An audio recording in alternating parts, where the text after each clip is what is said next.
चलिए सबको ध्यान से देखेंगे। तो फिर से है, आज का हम लोग का टॉपिक जो है वो फंक्शनल ग्रुप में है, ठीक ना। और ये चीज भी यूट्यूब में जाएगा। यूट्यूब में कहाँ जाएगा जी? चैनल जो है लर्न विथ नीरज सर, ठीक ना। तो आप लोग वीडियो देखिए और उसको एक लाइक, देखते हैं लाइक लिखा हुआ रहता है, लाइक कीजिए, या फिर चैनल को जो अभी तक सब्सक्राइब नहीं किए वो लोग सब्सक्राइब कर लेंगे। तो आज जो है हम लोग को फिर से केमिस्ट्री जो है, केमिस्ट्री का जो टॉपिक है प्रक्रियात्मक समूह, जिसको फंक्शनल ग्रुप बोलते हैं, इसके कुछ पार्ट को हम लोगों ने पढ़ लिया है और उसको भी हम लोग यूट्यूब में डाल दिए हैं। अब आज जो है हम लोगों को एल्डिहाइड के बारे में पढ़ना है, ठीक ना। ये तीसरा जो है हमारा प्रक्रियात्मक समूह का तीसरा यह है।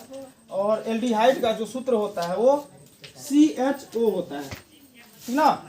और इस CHO को अगर हम लिखते हैं, इसका संरचना सूत्र बनाते हैं, तो यहाँ पर देखिए C जो है ना, C के दो साइड में सिंगल सिंगल बॉन्ड है, एक जगह पे डबल बॉन्ड है। देखिए ऑक्सीजन जो है ना, ऑक्सीजन को डबल बॉन्ड की जरूरत होती है क्योंकि उसके बाहरी कक्षा में 6 इलेक्ट्रॉन होते हैं, उसको 2 बॉन्ड उसको जरूरत होता है, इसलिए यह 2 बॉन्ड से जुड़ा हुआ है। ऑक्सीजन जहाँ भी होगा वो डबल बॉन्ड से ही जुड़ा रहेगा, ठीक ना। और इसका जो है सूत्र हमको निकालना है, तो सूत्र निकालने के लिए यहाँ पर लिखा हुआ है, इसके माध्यम से हम लोग निकाल सकते हैं। क्या है? CnH2n + 1 CHO। लेकिन इससे पहले n का मान जो हम लोग पढ़ते थे, n का मान 1 से शुरू करते थे, लेकिन यहाँ पर n का मान हमको 0 से शुरू करना है।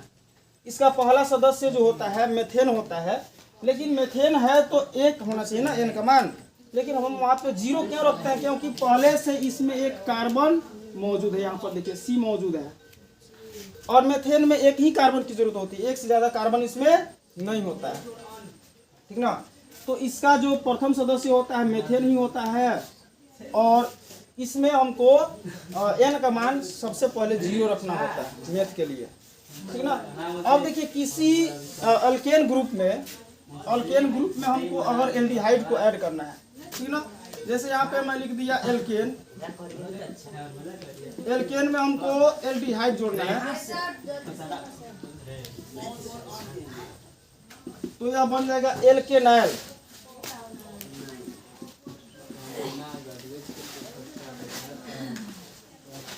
क्या जुड़ा? एल्केनाइल हो गया, ठीक ना। इस तरह से अब इसका जितना भी सदस्य होगा, जैसे इसका पहला सदस्य मैंने बताया क्या है? मीथेन है, तो मीथेन में एल्डिहाइड को जोड़ेंगे तो क्या हो जाएगा? मेथेनॉल हो जाएगा, ठीक ना। अब इसका पहला सदस्य को हम लोग लेंगे, पहला सदस्य है मेथ में हम लोग क्या जोड़ेंगे? एल्डिहाइड को जोड़ेंगे, तो इसमें जोड़ना होता है एनाइल जोड़ना होता है, ठीक ना। और दोनों को जोड़ेंगे, मेथ प्लस एनाइल क्या हो जाएगा? मेथेनॉल हो जाएगा। अब इसका सूत्र निकालना है इसके माध्यम से, यहाँ पर इसका सामान्य सूत्र निकालने की विधि लिखा हुआ है। तो अभी मैंने बोला कि मेथ में हमको एक कार्बन की जरूरत होती है और पहले से हमारे पास एक कार्बन मौजूद है, तो यहाँ पर n का मान क्या लेंगे? ये 0 को रखेंगे। तो इसके माध्यम से अगर हम सूत्र निकालते हैं तो देखिए क्या हो जाएगा। इस सूत्र में C n के जगह पर क्या रखना है? 0, H2 इंटू n का मान 0 + 1, उसके बाद CHO, इसको जोड़ते हैं तो C 0 होता है तो खत्म हो गया। C क्या हो जाएगा? यहाँ पर 0 हो गया तो इसको हटा ही दीजिए। C 0 हो गया तो 0 लिखने की जरूरत नहीं है। H देखिए 2 गुने 0, यहाँ पर 0 हो जाएगा लेकिन +1, तो यहाँ पे हमारे पास हो जाएगा 1 H हो जाएगा, और बाकी ये जो है CHO हो जाएगा, ठीक ना। अब इसका हमको संरचना सूत्र लिखना है, संरचना सूत्र, इसे समझिए। हमारे पास कार्बन कितना है? सिंगल है, और ये इधर जो हो जाएगा, इधर H जुड़ा हुआ है, इधर एक H जुड़ा हुआ है, और ऊपर O जुड़ा हुआ है। देखिए कार्बन जो है पूरी तरह से संतुष्ट हुआ कि नहीं? कार्बन को 4 बॉन्ड की जरूरत थी और हमारे पास 4 बॉन्ड मिल गया। हाइड्रोजन इसमें कितना है, तो एक यहाँ है और एक यहाँ, 2 हाइड्रोजन है, एक यहाँ और एक यहाँ जोड़ दिए, ऑक्सीजन जुड़ गया। इस तरह से यह हमारा संरचना सूत्र प्राप्त होता है। यह पहला सदस्य था। दूसरे सदस्य को देखेंगे तो दूसरा सदस्य क्या होता है, एथ, ठीक ना। एथ में हमको क्या जोड़ना होता है, एनाइल जोड़ना होता है, क्योंकि एल्डिहाइड में लास्ट में एनाइल जुड़ता है। और दोनों को जोड़ने के बाद क्या बनेगा, एथेनाइल बनेगा, ठीक है, एथेनाइल बनेगा। अब इसका सूत्र निकालेंगे। देखिए अब एथ हो गया, तो एथ में अब हमको एन का मान कितना रखना है, 1 रखना है। तो देखिए ये सूत्र है सी लिख दिए, एन के जगह पर क्या लिखेंगे, 1 लिखेंगे। एच जो है यहाँ पे लिखेंगे एच 2 गुने 1 प्लस 1, और यहाँ पर CHO हो गया ना। अब ये होगा हमारा सूत्र। अब इसको हम लोग थोड़ा सा बना लेते हैं, तो क्या बन जाएगा, C हो जाएगा। केवल C1 है तो वहाँ पर हम लोग लिखेंगे केवल C। H देखिए H 2 गुने 1, 2 एकम 2 और 1 3, H कितना हुआ 3, और यहाँ हो जाएगा CHO, ठीक ना। अब इसका हमको संरचना सूत्र लिखना है, संरचना सूत्र। तो हमारे पास कितने कार्बन है, 3 है, 2 कार्बन है, एक यहाँ है और एक यहाँ है, 2 कार्बन है, ठीक।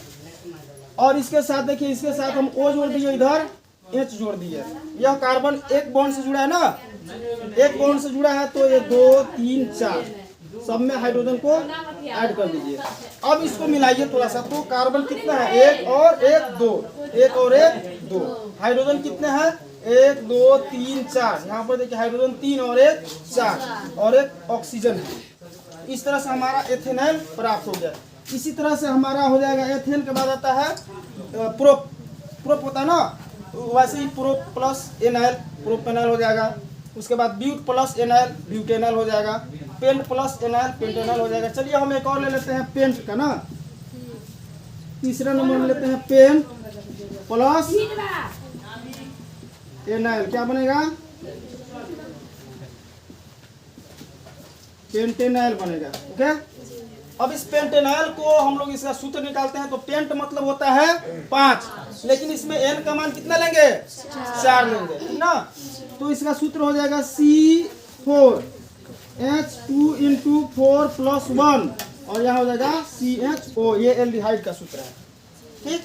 अब इसको ऐड करते हैं तो क्या बनेगा, C4H कितना होगा, 4 दूरी 8 और 1 9, H 9 हो जाएगा, और यहाँ है CHO। इसका संरचना सूत्र लिखना है। तो हमारे पास कार्बन कितने हैं, 4 और 1 5। तो पांचों को पहले हम लोग लिख देते हैं, 1 2 3 4 5, ठीक ना। इसके लिए हम लोग इसी को ऐसे ही बना देते हैं, ये कार्बन के लिए। तो यहाँ हो जाएगा सिंगल बॉन्ड, एक H हो जाएगा, और यहाँ पे डबल बॉन्ड ऑक्सीजन आ जाएगा। बाकी सभी को संतुष्ट कर दीजिए उसके साथ बॉन्ड बना करके। जैसे यहाँ पर 1 है तो 2 3 4 3 4 3 4 3 4, और सबके साथ हमको ऐड कर देना है हाइड्रोजन को। हाइड्रोजन को ऐड कर दीजिए, 1 2 3 4 5 6 7 8 9 और 1 10। हाइड्रोजन कितना हुआ, 10। देखिए यहाँ पे हाइड्रोजन है 9, और यहाँ पे 1 मिला देंगे तो 10। कार्बन कितना है, 4 और 1 5। देखिए 1 2 3 4 5 कार्बन हो गया। ऑक्सीजन सिंगल है तो यहाँ पे ऑक्सीजन सिंगल है। इस तरह से हमारा इसका भी संरचना सूत्र प्राप्त हो गया। अब इसका जितने भी सदस्य आएंगे, जैसे हम लोगों ने पढ़ा मेथेनाइल, एथेनाइल, पेंटेनाइल, इसके अलावा जैसे हो जाएगा प्रोपेनाइल, ब्यूटेनाइल, हेक्सेनाइल, हेप्टेनाइल, ऑक्टेनाइल, जितना भी होता है सबको हम लोग इसी नियम से उसका संरचना सूत्र बना सकते हैं, ठीक ना। चलिए इसको, अगला है कार्बोक्सिलिक अम्ल। और कार्बोक्सिलिक अम्ल का जो सूत्र होता है, यहाँ लिखा हुआ सिंगल बॉन्ड COOH होता है, ठीक ना। अगर इस COH का हम लोग इसका संरचना सूत्र तैयार करते हैं, तो देखिए C जो है यहाँ पे C रहेगा, एक O ऊपर जाएगा डबल बॉन्ड के साथ, और एक O इधर आएगा, ठीक ना।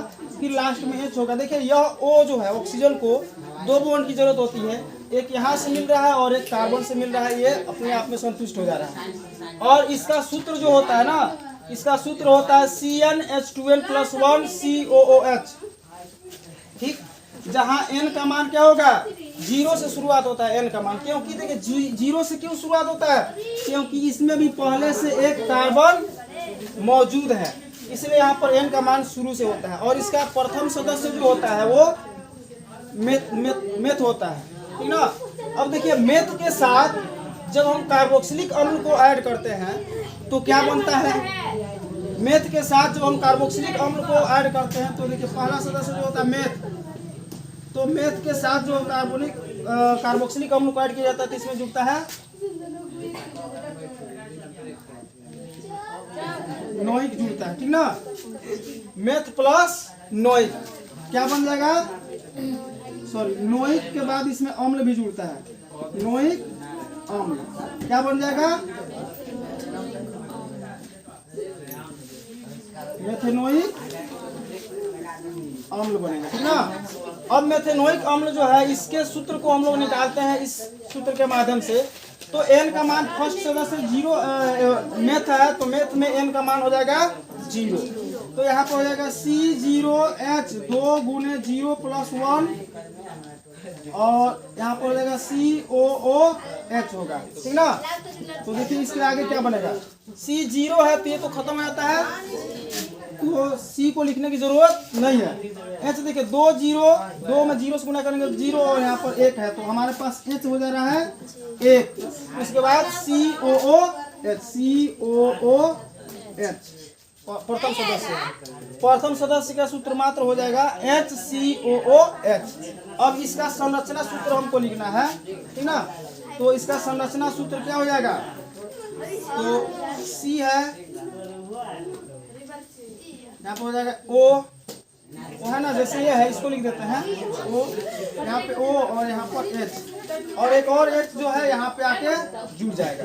देखिए H जो है 1 2 को H है, एक कार्बन है और 2 ऑक्सीजन है, ये हमारा कार्बोक्सिलिक अम्ल का जो है प्रथम सदस्य है। मेथेनोइक अम्ल का संरचना सूत्र इतना ही होगा, ठीक ना।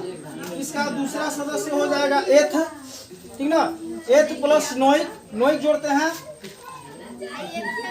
एथ प्लस नोइक बन जाएगा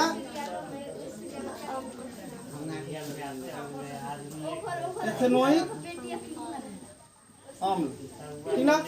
इसका सूत्र निकालते हैं तो देखिए एथ जो है दूसरा सदस्य है, दूसरा सदस्य के लिए एन का मान हो जाएगा 1 हो जाएगा, ठीक ना। यहाँ पर निकालेंगे C1 H 2 गुने 1 हो जाएगा, H 2 गुने 1 प्लस 1 और यहाँ पर आ जाएगा COOH, ठीक ना।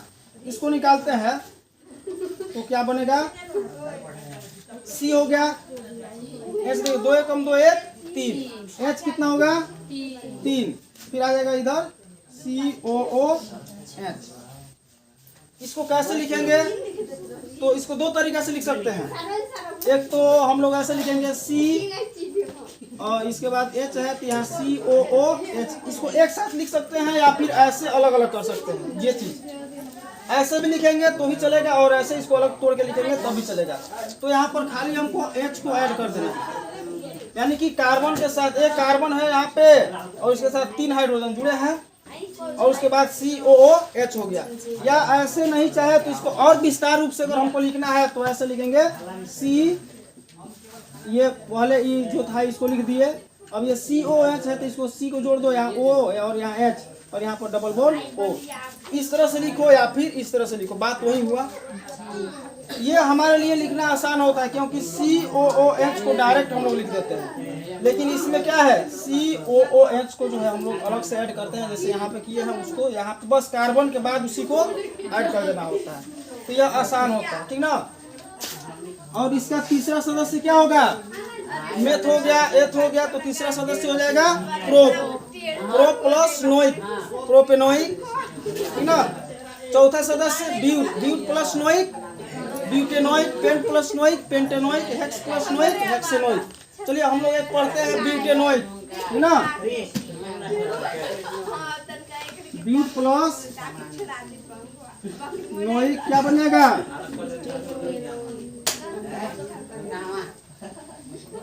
ब्यूटेनोइक बनेगा, ठीक ना।